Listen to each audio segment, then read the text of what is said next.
So I'm so thrilled to have our next guest on the show from the Daily Herald, Russell Lissau. You know him as a great reporter, but I'll tell you, he recently wrote a story and embarked on a journey, which I'm going to let him tell you about, all involving baseball cards and autographs. How you doing today, Russell? I'm good. Thank you so much for having me on. Tell everybody about this journey that you went on.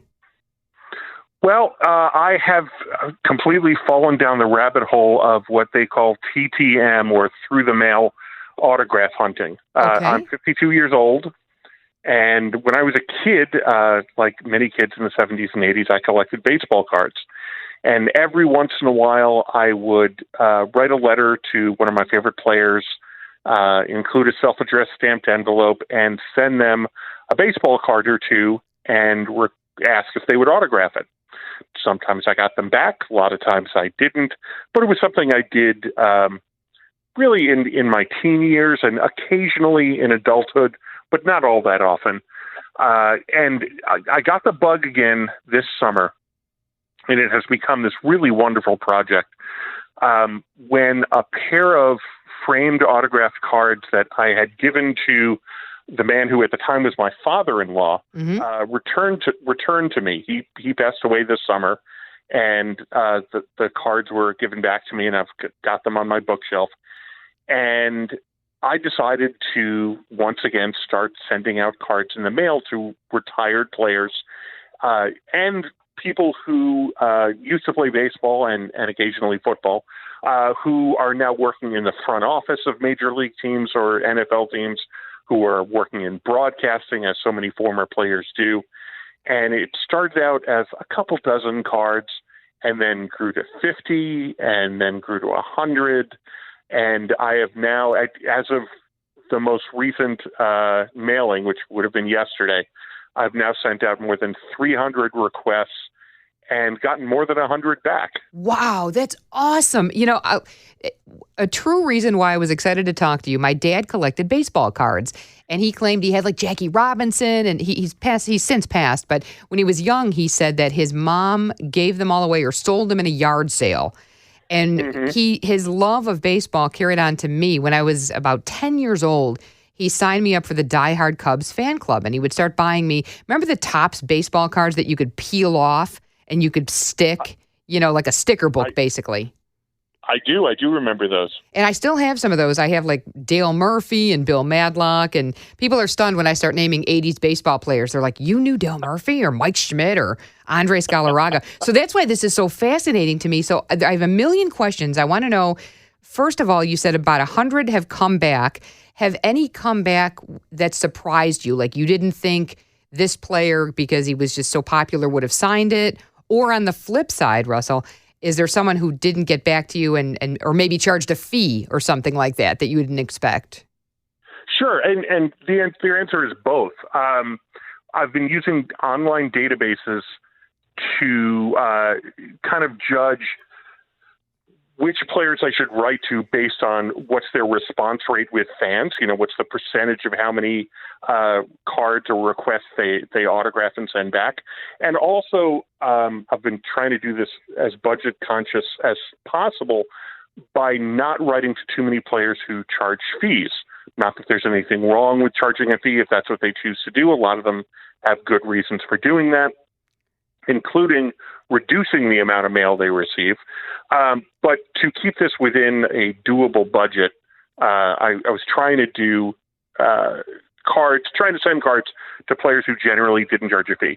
The exceptions, and there were a couple exceptions to that, were Ryan Sandberg, who charged a pretty reasonable fee, I thought, and I mailed a card to him, and it got back to me very quickly. Within a couple of weeks, he had signed it.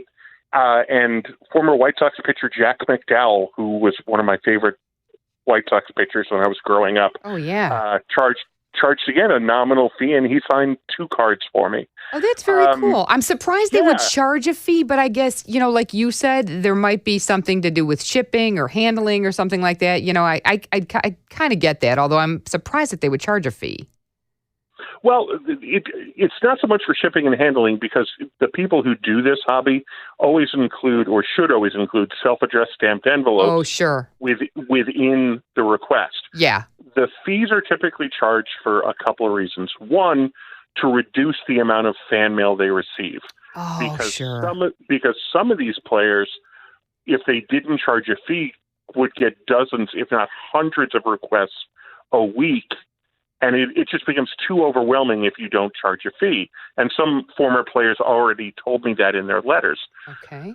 Others, unfortunately, have fallen on hard times, maybe didn't invest as well as they could have. And just like celebrities who do, comic book conventions or celebrity conventions, they charge a fee to get some extra income.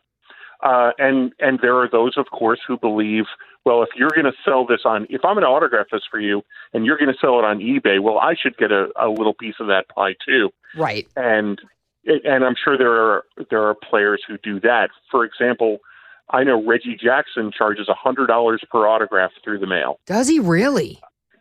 And that's the highest amount I've found so far. Okay. And other players, Carlton Fisk charges either $50 or $75. Raleigh Fingers charges, I think, $20. And those were all well out of my price range for this particular project. Yeah. Something in the $5 or $10 range for, again, a Ryan Sandberg, a Jack McDowell. I donated to charity. In one case, there was a player who requested donations go to their favorite charity. So I wrote a check to the charity because it was something that I believed in. I thought that was cool. That's so cool. I love this. Yeah. It's a story and a journey for any baseball fan.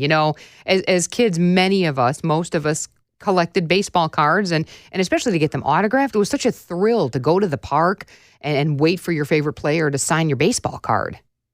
Absolutely. I grew up in South Florida before the Marlins were founded. Again, I'm 52 years old.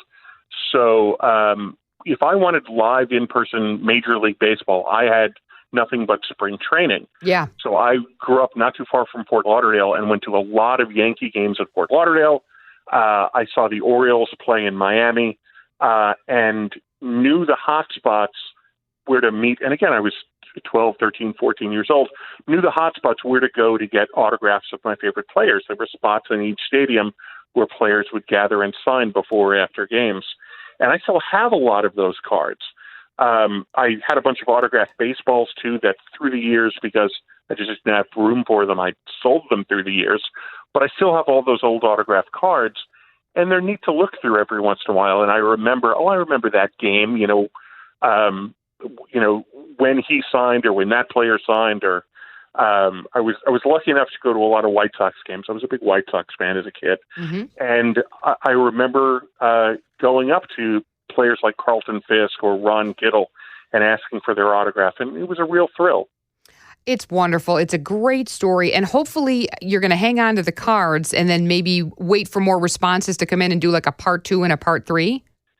Absolutely. In fact, I spoke to my editor about that yesterday. I'm still, even though the story ran, I'm still getting cards back. I'm still mailing cards. And I spoke to an editor about a follow-up because it's something that a lot of readers had asked me, either over Facebook or social media or in emails. The fan mail that I've gotten from this has really been spectacular. People who said, boy, are you going to update us on how your project is going? And I think in a month or 2 or maybe 3 months or 6 months, I'm going to do a follow-up and let people know how it's going.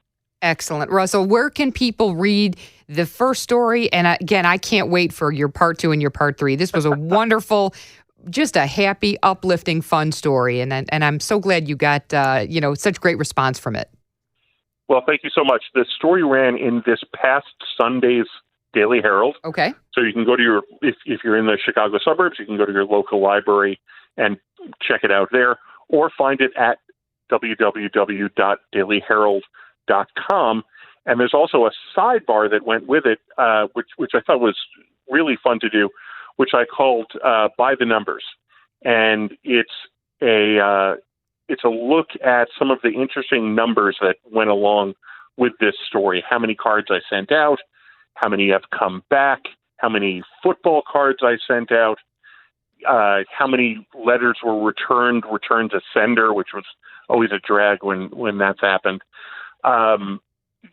Different little real trivial, but I think interesting number-related bits of data about this project. Well, I want to get together with you at some point, Russell, and show you my old Topps cards and my Jody Davis autographs and my Mark Grace autographs, because I was, for the big White Sox fan that you were, I was the big Cub fan growing up. So we'd have a nice little comparison. Pleasure to talk to you, and please check back in with us when you do the next part of this story. I will. Thank you so much for having me on. Thank you so much. It's Russell Lissau. Again, just Google the story, Google autograph hunting, and Russell's name. It's Lassau. Russell, thank you so much. Pleasure as always. Thank you.